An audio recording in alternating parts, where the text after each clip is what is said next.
Владата ја разгледува опцијата да ги изземе пензионерите и вработените кои немаат други приходи, да не се регистрираат во електронскиот систем на УЈП, а податоците за нив да се извлечат од постоечкиот систем.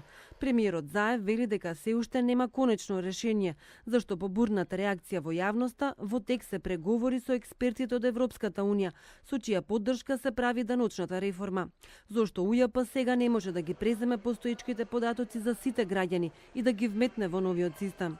Правиме нешто што имаме, користиме, нешто што немаме, додаваме, тоа е како лепено целото и не би бил целиот систем поставен на здрави основи. Разгледуваме варијанта за пензионерите и за примателите само на плата, кои што нема други приходи, да тоа се искористи и буквално да немат таква обврска, ама го разгледуваме. Зошто?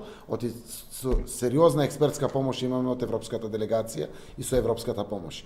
Го разгледуваме и ако е возможно, ние тоа ќе го соопштиме. Управата соопшти дека сите граѓани што остваруваат било каков приход, па дури и само од плата или од пензија, ќе мора да одат лично на шалтерите и да ги однесат претходно отпечатените барања за регистрација во системот што ги добиле по мејл. Најголеми реакции за оваа новина дојде од пензионерите, изнемоштените и оние што не знаат да користат компјутер.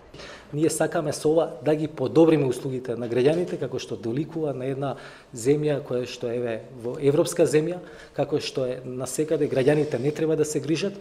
Нашите интенции се да навистина да им помогнеме на граѓаните и услугите за нив да бидат многу подобри. До сега оваа обврска за пријавување на данок секоја година е има околу 500.000 граѓани. Сега на шалтерите на УЈП ќе се оди само еднаш, но треба да се регистрираат околу 1 милион граѓани. Од УЈП претходно кажаа дека граѓаните кои нема да успеат да се регистрираат, нема веднаш да се казнуваат. За нив ќе се активираат мобилните шалтери, кои ќе им помагаат во процедурата.